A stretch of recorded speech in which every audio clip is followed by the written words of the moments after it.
आज आपण उपवास स्पेशल बटाट्याची भाजी बनवूया, उकडलेल्या बटाट्याची भाजी.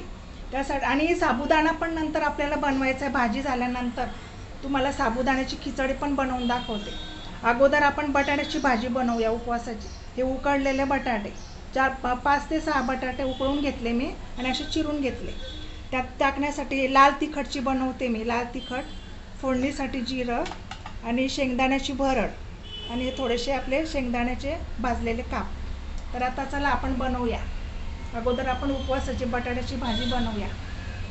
हे बघा, आपलं तेल टाकायचं 2-3 चमचे. आपलं तेल तापलेलं. आपण आता त्यात जिरं घालूया.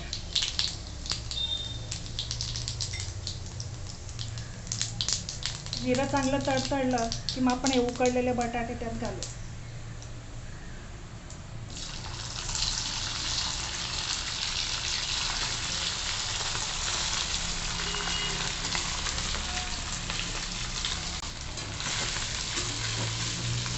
चांगलं मिक्स करून घेऊ.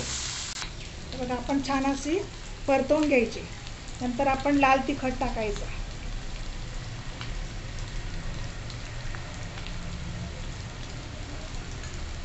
एक चमचा आपण लाल तिखट टाकलं. हे खूप तिखट आहे.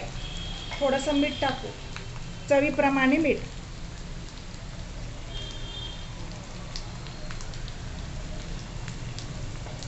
ही शेंगदाण्याची भरड पण टाकून घेऊ आपण. ही जाडसर भरड करायची. ही जाडसर भरड आणि शेंगदाण्याचे हे काप आहेत भाजलेले, हे पण टाकायचे. दाताखाली आले की खूप छान लागतात खायला.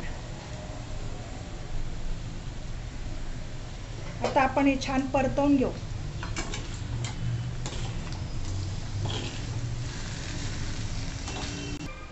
हे बघा, आपण कढईमध्ये तूप टाकलेलं आहे.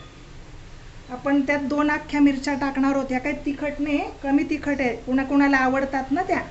मग आपण याला मीठ चोळून ठेवू. 2 अख्खी मिरची आवडते, तळलेली मिरची. आपण तो असं छान मीठ लावून घेतलं याला. साबुदाणा बनवूया. आपण मिरचीला पण मीठ लावून घेतलेलं आहे. ही बारीक मिरच्या पण आपण चिरून घेतलेल्या आहे. तिखट मिरची आहे. आता आपण अगोदर फोडणीला जिरं घालू. जिरं चांगलं तडतडलं की मग आपण मिरची घालू. तडतडू द्यायचं जिरं चांगलं. आणि आपण हे असे ऐन वेळेला आपल्याकडे उकडलेला बटाटा नसेल तर आपण असे छान एक कच्चा बटाटा असं चिरून घ्यायचा. आणि झटपट होते ही खिचडी.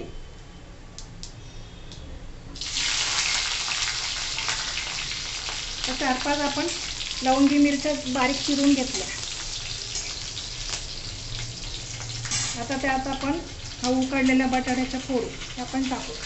हे कच्च्या बटाट्याच्या फोडू. उकडलेला नसला आपल्याकडे तर असं आपण कच्चा बटाटा घ्यायचा.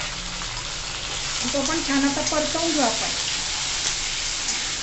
झटपट होते आणि चवीला पण खूप छान लागते ही खिचडी. आता आपण मीठ लावून घेतलेले आहेत मिरच्या आहेत ना, हे आपण टाकू आपण.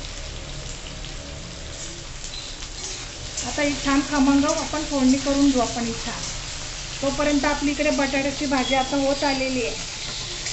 बारीक गॅसवर ठेवायची.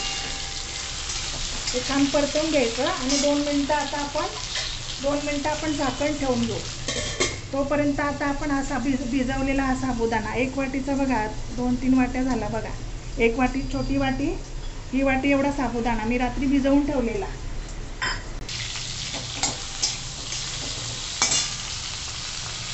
त्यात पण आपण थोडंसं मीठ घालूया, म्हणजे मिरचीला पण लागेल आणि बटाट्याला पण लागेल थोडंसं. आणि छान परतवून घेऊ. हे बघा, असं छान परतवून घेतले ना, म्हणजे बटाटे कच्चे पण नाही राहत. असं परतवून घ्यायचे आणि झटपट होते. आणि यातली ही मिरची पण खायला खूप छान लागते. ज्यांना आवडते खायला ते खाऊ शकता. आता आपण परत 2 मिनटं आपण झाकण ठेवू. तोपर्यंत आपण हे भिजवलेला साबुदाणा आपण त्याच्यामध्ये एक मिश्रण, आपण शेंगदाण्याचं पूड आहे ना, आपण हे मिक्स करून घेऊ. शेंगदाण्याचं पूड आपण त्यात मिक्स करून घ्यायचं आणि मीठ पण टाकून घ्यायचं, चवीप्रमाणे मीठ. आणि सगळं मिश्रण चांगलं आपण मिक्स करून घ्यायचं खालीच. आता हे सगळं आपण मिश्रण चांगलं एकजीव करून घेऊ. सर्व मिक्स करून घेऊ.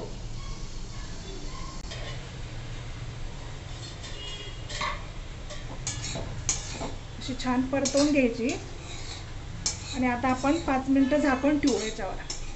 हे बघा कशी छान आणि मोकळी आपली खिचडी मोकळी मोकळी होणार आणि मऊ लुसलुशीत होणार, दाणेदार. आता आपण याच्यावर झाकण ठेवू 5 मिनिटं. हे बघा इकडे आपली बटाट्याची भाजी बघा. आपली बटाट्याची भाजी तयार झाली, झटपट अगदी, आणि चवीला तर खूप छान लागते. उपवासाची बटाट्याची भाजी आपली तयार झालेली आहे. आता आपली खिचडी तयार व्हायची साबुदाण्याची. अजून 5 मिनिटं आपण वाफेवर होऊ देऊ त्याला.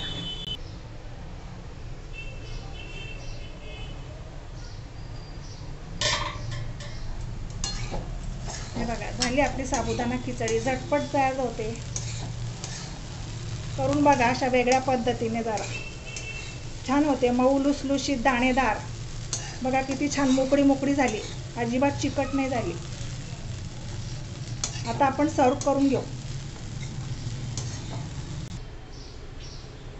हे बघा आपली तयार झाली उपवासाची बटाट्याची भाजी आणि साबुदाण्याची खिचडी. करून बघा. आणि आपण याच्यावर लिंबू पिळायचं खाताना. आपण खिचडीवर पण लिंबू पिळायचं आणि बटाट्याच्या भाजीवर पण लिंबू पिळायचं. छान लागते थोडं लिंबू पिळल्यानंतर.